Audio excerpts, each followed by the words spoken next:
నమస్తే, welcome to our voice. నేను journalist నాత. Social మీడియాలో నిన్నటి నుండి యోగి ఆదిత్యనాథ్ మాట్లాడిన వ్యాఖ్యలు ప్రకంపనలు సృష్టించడమే కాదు, ప్రతి ఒక్కరిని ఆలోచింపజేస్తున్నాయి. ఇక యూపీ సీఎం యోగి ఆదిత్యనాథ్ పరిచయం అక్కరలేని ఒక సీఎం. ఇక దేశభక్తుడిగా ధర్మ పరిరక్షణకు నిలిచే వ్యక్తిగా యోగి ఆదిత్యనాథ్కి భారతదేశంలోనే కాదు ప్రపంచ దేశాలలో కూడా పెద్ద ఫాలోయింగ్ ఉందనే చెప్పొచ్చు. మైనారిటీ డామినేటెడ్ ఏరియాస్పై కీలక వ్యాఖ్యలు చేశారు ఈయన. మన దేశంలో 100 మంది హిందువులుండే ప్రాంతాల్లో ఒక్క ముస్లిం కుటుంబం కూడా సేఫ్గా ఉంటుంది. కానీ 100 మంది ముస్లింలుండే ప్రాంతాల్లో 50 మంది హిందువులు సేఫ్గా ఉండడం లేదని సంచలన వ్యాఖ్యలు చేశారు.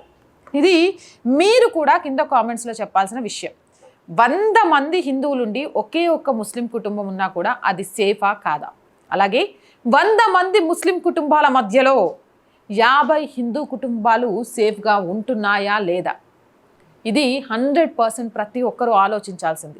నిజంగా సేఫ్గానే ఉంటే ఈరోజు ఓల్డ్ సిటీ నుంచి మలక్పేట వరకు, ఉదాహరణకు హైదరాబాద్లోనే తీసుకుంటే, హిందువులు ఒక్కొక్కరుగా ఇల్లు ఖాళీ చేసి ఎందుకు వెళుతున్నారు? ఇది యోగి చేసిన ఈ వ్యాఖ్య చిన్నదేమీ కాదు, మన దేశంలోని దుస్థితిని తెలియజేస్తోంది. భారతదేశం హిందూ మెజారిటీ దేశమైన ముస్లిం డామినేటెడ్ ఏరియాలు రోజు రోజుకు పెరిగిపోతున్నాయన్నది అక్షర సత్యం. ఈ ప్రాంతాలు రాజ్యాంగాన్ని సవాల్ చేసే విధంగా మారుతున్న వార్తలు గతంలో ఎన్నో వినిపించాయి, ఇప్పటికీ వినిపిస్తూనే ఉన్నాయి. కరెంటు బిల్లులకు ఉండవు, ట్రాఫిక్ రూల్స్ పాటించరు, ఇంటి పన్నులు, కుళాయి పన్నులు అసలు కట్టరు. అందులోనూ మైనారిటీ డామినేటెడ్ ఏరియాల్లో హిందువులతో పాటు మరెవ్వరూ నివసించలేని పరిస్థితి నెలకొంది. ఈ పరిస్థితులన్నిటినీ బేరీజు వేసుకున్న తర్వాతే యోగి ఆదిత్యనాథ్ సదరు వ్యాఖ్యలను చేశారు. సంభాల్ మొదలుకొని మన పాత బస్తీ వరకు ఇదే పరిస్థితి నెలకొంది. అసలు ఈ పరిస్థితి ఉత్పన్నమవడానికి కారణాలేంటి ఇప్పుడు మీకు చెప్తాను. యూపీలోని సంభాల్లో ఇటీవల ముస్లిం డామినేటెడ్ ఏరియాల గురించి సంచలన నిజాలు వెలుగులోకి వచ్చాయి. సంభాల్ వివాదం నెలకొన్నప్పుడు మసీదు రూపంపై ఏకంగా పవర్ హౌజులని నిర్మించిన వాస్తవాన్ని కనుగొన్నారు. మసీదు నుంచి స్థానిక ముస్లింల ఇళ్లకు విద్యుత్ సరఫరా చేస్తున్నారు. ఇలా ఒకటి కాదు, రెండు కాదు, ఏకంగా 250 ఇండ్లను గుర్తించినట్లు జిల్లా మెజిస్ట్రేట్ తెలిపారు. దాదాపు 4 మసీదుల నుంచి ఈ విద్యుత్ లైన్లు వెళ్లినట్లు అధికారులు గుర్తించారు. శివాలయం కనిపించకుండా ఓ కాంక్రీట్ గోడను కూడా నిర్మించినట్లు తెలుసుకున్నారు. మసీదు ప్రాంగణంలో ఓ ప్రాచీన శివాలయం ఉంది. అది 1978లో మూతపడింది. అప్పట్లో స్థానికంగా నివసించే 15 నుంచి 20 హిందువుల కుటుంబాలు ఆ ప్రాంతాన్ని విడిచిపెట్టి వెళ్లిపోయాయి. వలస వెళ్లిన వారిలో దేవాలయాల పూజారి కుటుంబం కూడా ఉంది. దీంతో ఆలయ ధూపదీప నైవేద్యాలు చూసేవారే లేకపోవడంతో జీర్ణ స్థితికి చేరుకుంది. దీన్ని గమనించిన స్థానిక ముస్లింలు పక్కనే ఉన్న మసీదు ప్రహారీలోకి ఆలయాన్ని కలిపేయడంతో అక్కడ శివాలయం ఉందనే స్పృహే స్థానికులకు లేకుండా పోయింది. ముస్లిం జనసాంద్రత అధికంగా ఉండే ప్రాంతాలు పాలనా యంత్రాంగం ప్రవేశించలేనంత దుర్భేద్యంగా ఎందుకు మారుతున్నాయి? ఏకంగా మసీదులను సబ్స్టేషన్లుగా మార్చుకుంటున్న అధికారులు ఎందుకు పట్టించుకోవడం లేదు? ఏ భయం వారు విధులు నిర్వర్తించకుండా అడ్డుకుంటోంది? ఈ స్థితి సంభాల్లోనే కాదు, దేశమంతటా ఉంది. సంభాల్ పట్టణంలోనే విద్యుత్ చౌర్యం వల్ల ప్రభుత్వానికి ప్రతి ఏటా 13 నుంచి 15 కోట్ల రూపాయల నష్టం ఏర్పడుతున్నట్లు అధికారిక గణాంకాలు చెబుతున్నాయి. దీన్ని బట్టి విద్యుత్ చౌర్యానికి పాల్పడుతున్న ఇండ్లు ఎన్ని ఉంటాయో ఓ అంచనాకు రావచ్చు. ఇది కేవలం సంభాల్లోనే కాదు, మన హైదరాబాద్లోని పాత బస్తీలోనూ ఇదే పరిస్థితి. హైదరాబాద్ సౌత్ సర్కిల్లోని విద్యుత్ నష్టం 41.4% ఉన్నట్లు అధికారిక లెక్కలు చెబుతున్నాయి. ఈ నష్టమంతా పాత బస్తీ వల్లే వస్తున్నది.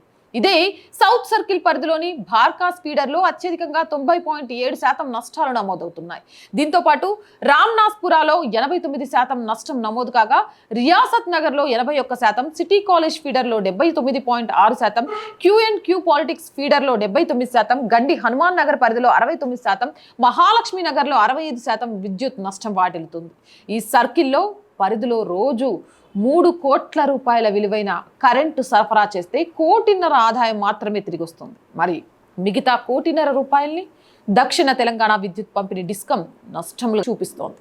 ఈ ఒక్క సర్కిల్ నుంచే ఏటా 500 కోట్లకు పైగా డిస్కం నష్టపోతుంది.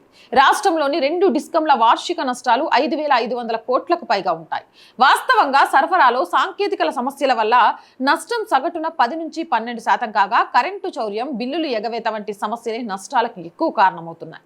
హైదరాబాద్ కేంద్రంగా ఉన్న దక్షిణ తెలంగాణ డిస్కం పరిధిలో 2022-23లో మొత్తం 55,155.92 మిలియన్ యూనిట్ల కరెంటు కొంటే సరఫరా నష్టాలు పోను 51,000 242.69 మిలియన్ యూనిట్లు పంపిణీ చేశారు.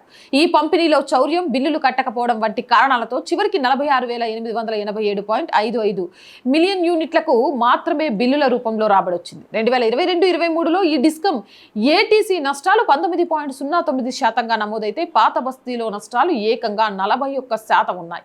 ఈ విద్యుత్ ఛార్జీలు కట్టమని అధికారులు ఆదేశించడానికి వీలు లేకుండా పోతుంది. పాత బస్తీలో కరెంటు మీటర్ రీడింగ్ నమోదు చేయడానికి విద్యుత్ సిబ్బందిని ఇండ్లలోకి సైతం కొందరు రానివ్వడం లేదు. బిల్లు కట్టలేదని కరెంటు నిలిపివేసేందుకు పాత బస్తీలో ఒక ఇంటి యజమాని విద్యుత్ సిబ్బందిపై కత్తితో దాడి చేసిన దృశ్యాలు గతంలో సోషల్ మీడియాలో వైరల్ అయ్యాయి. అధికారులపై పెంపుడు శునకాల్ని వదిలిన దాఖలాలు కొక్కొలలు. ఇలా దాడులు తరచూ జరుగుతుండటంతో విద్యుత్ సిబ్బంది పాత బస్తీలో మీటర్ రీడింగ్ నమోదు, బిల్లుల వసూళ్లకు జంకుతున్నారు. అక్కడి ప్రజాప్రతినిధులు సైతం కరెంటు బిల్లులు కట్టని వారిని బత్తాసు పలుకుతూ విద్యుత్ సిబ్బందిని రావద్దంటూ బాహాటంగా హెచ్చరిస్తున్నా ప్రభుత్వాలకు పట్టడం లేదు. వీటికి తోడు మీటర్ ట్యాంపరింగ్, చౌర్యం కారణంగా సరఫరా చేసిన కరెంటులో దాదాపు సగం బిల్లింగ్ లోకి రావడం లేదు. కొన్ని సెక్షన్లలో ఇది 90% దాకా ఉంది. ఇది కేవలం విద్యుత్ చౌర్యానికి సంబంధించిన విషయం మాత్రమేనా? నల్లా కలెక్షన్లు, ట్రాఫిక్ రూల్స్ పాటించకపోవడం, క్రైమ్ రేటు పెరిగిపోవడం వంటివి ఈ ప్రాంతాల్లో అధికంగా జరుగుతున్నాయి. కర్ణాటక రాజధాని బెంగళూరులోని గౌరీపాల్య ప్రాంతం గురించి రాష్ట్ర హైకోర్టు జడ్జి ఆందోళన వ్యక్తం చేసిన విషయాన్ని ఓసారి గుర్తు చేసుకోవాల్సిన అవసరం ఉంది.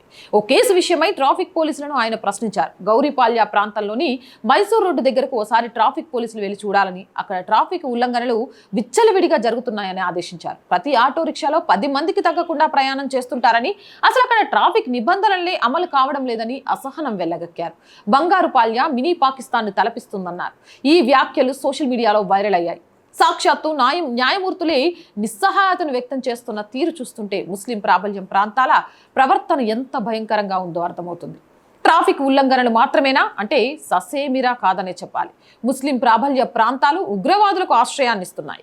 గడిచిన 2 ఏళ్లుగా ఎన్ఐఏ చేసిన దాడులను నిశితంగా గమనిస్తే ఈ విషయం అర్థమవుతుంది. యూపీలోని ఝాన్సీలో జైష్-ఏ-మహమ్మద్ ఉగ్రవాద సంస్థతో సంబంధాలున్నాయనే ఆరోపణలపై జాతీయ దర్యాప్తు సంస్థ ముఫ్తీ ఖాలిద్ నఖ్వీ అనే వ్యక్తిని అరెస్ట్ చేయడానికి ప్రయత్నించింది. అతడిని అరెస్ట్ చేయకుండా ముస్లింలంతా ప్రతిఘటించాలని స్థానిక మసీదు నుంచి ప్రకటనలు వచ్చాయి. దీంతో ముస్లింలంతా నఖ్వీ ఇంటి వద్దకు చేరుకొని అరెస్టును అడ్డుకున్నారు. పోలీసులు ఎంత వారించినా వినలేదు. తీవ్రమైన పెనుగులాట, ఘర్షణ తర్వాత ఎట్టకేలకు అతడిని అరెస్ట్ చేసి తీసుకెళ్లారు ఎన్ఐఏ అధికారులు. ముస్లిం మైనారిటీలు అధికంగా నివసించే ప్రాంతాల్లో ఇదే జరుగుతుంది. ఇక దేశంలో ఎక్కడా ఉగ్రదాడి జరిగినా అందుకు పాత బస్తీతో సంబంధాలు ఉంటాయనే అపవాదు ఇప్పటికే ఉంది. కేవలం హైదరాబాద్లో మాత్రమేనా? నల్గొండ పట్టణానికి అదే అపఖ్యాతి ఉంది. గతంలో జానకీపురం ఎన్కౌంటర్లో 2 సిమీ ఉగ్రవాదులను సినీ పక్కీలో చేసి ముట్టడించిన సంగతి తెలిసిందే. దురదృష్టవశాత్తు ఈ ఉగ్రవేటలో 4 పోలీసులు కూడా ప్రాణాలు కోల్పోయారు. మనది లౌకిక రాజ్యాంగం. కులమతాల తేడా లేకుండా ఈ దేశంలో నివసించే వారంతా సమానమే అని చెబుతోంది. అందరికీ ఒకే చట్టం వర్తిస్తుంది. కానీ ఆ చట్టాలు ఒక్కొక్కరికి ఒక్కోలా అమలవుతున్నాయి. ముఖ్యంగా ముస్లిం మైనారిటీలు నివసించే ప్రాంతాల్లో పరిస్థితులు మరీ దారుణంగా ఉన్నాయి. ట్రాఫిక్ ఉల్లంఘనలు, విద్యుత్ చౌర్యం, ప్రభుత్వానికి ఆస్తి పన్నులు చెల్లించకపోవడం వంటి జరుగుతున్నాయి. చివరికి ఇంటి నిర్మాణాలకు అనుమతులు తీసుకోవడం లేదు. వీటిపై చర్యలు తీసుకోవడానికి అధికారులు సాహసించలేని పరిస్థితి. ఓటు బ్యాంకు రాజకీయాల పుణ్యమాని స్థానిక నేతలు వీరి ఆక్రమణలకు వంతా పాడుతున్నారు. ఫలితంగా రాష్ట్రాల ఆర్థిక స్థితి చితికిపోతుంది. దేశవ్యాప్తంగా ఇదే స్థితి నెలకొంది. అందుకే యోగి తాజాగా ఈ వ్యాఖ్యలు చేశారు. మైనారిటీ డామినేటెడ్ ఏరియాల్లో పెరిగిపోతున్న సమస్య గురించి ఎత్తి చూపారు. మరి ఈ విషయంపై సంభాల్లో లాగా యూపీ వ్యాప్తంగా చర్యలు తీసుకుంటారో లేదో తెలియాల్సి ఉంది. ఏదేమైనా యూపీ సీఎం యోగి ఆదిత్యనాథ్ మాట్లాడిన మాటలను ప్రతి ఒక్కరూ ఆలోచించాల్సిన అవసరం ఉంది. ఎందుకు? 100 మంది హిందువుల మధ్య ఒక్క ముస్లిం సేఫ్గా ఉంటున్నాడు. కానీ 100 మంది ముస్లింల మధ్య 50 మంది హిందువులు సేఫ్గా ఉండలేకపోతున్నారు. స్వతంత్ర భారతదేశంలో ఏంటి ఈ దుస్థితికి కారణం? మీ అభిప్రాయం ఏంటి? కామెంట్ సెక్షన్లో పెట్టేయండి. మోర్ వీడియోస్ కోసం ఛానల్ వెంటనే సబ్స్క్రైబ్ చేయండి. నచ్చితే లైక్ చేయండి, షేర్ చేయండి, సపోర్ట్ చేయండి. ఛానల్ చూస్తున్న వారికి అందరికీ మరొక్కసారి రిక్వెస్ట్ అండి, ఆ వీడియో చూసిన వెంటనే సబ్స్క్రైబ్ చేశారా లేదా అనేది చెక్ చేయండి. సబ్స్క్రైబ్ చేయకపోతే ప్లీజ్ వెంటనే ఛానల్ని సబ్స్క్రైబ్ చేయండి. మీరు చేసే ఒక్కొక్క సబ్స్క్రిప్షన్ కూడా ఆర్ వాయిస్ కుటుంబాన్ని పెంచుతుంది. అలాగే కంటెంట్ బాగుంది అనిపిస్తే మీకు తెలిసిన గ్రూపులన్నింటిలోకి షేర్ చేయండి. అలాగే మీరు చేసే ఒక్కొక్క లైక్ వీడియో వైరల్గా మారుతుందనే విషయాన్ని మీకు మరొకసారి గుర్తు చేస్తున్నాం. అలాగే ఆర్థికంగా ఆర్ వాయిస్కి చేయుతగా నిలవండి. మీరు చేసే ప్రతి చిన్న సహాయం కూడా గొప్ప లక్ష్యంతో ముందుకెళ్ళాలి అనుకుంటున్న ఈ ఛానల్కి చేయుతగా ఉంటుంది. లక్ష్యాన్ని చేరుకోవడానికి అనేక ఆటంకాలున్నా మీరు చూపిస్తున్న ఆదరాభిమానాలు, మీరు చూస్తున్న సహాయాలు మాత్రమే ఈ ఛానల్ని ముందుకు తీసుకెళ్తున్నాయి. ప్లీజ్ మేము బ్రేక్ ఈవెన్కి వెళ్ళేదాకా అలాగే సపోర్ట్ చేయండి. సపోర్ట్ చేయాలనుకునేవారు సబ్స్క్రిప్షన్ పక్కనే జాయిన్ అనే బటన్ ఉంది. 1 to 5 లెవెల్స్ ఉన్నాయి. ఏదో ఒక లెవెల్లో సపోర్ట్ చేయండి. అలాగే స్క్రీన్ మీద గూగుల్ పే, ఫోన్పేతో పాటు అకౌంట్ డీటెయిల్స్ కూడా ఉన్నాయి.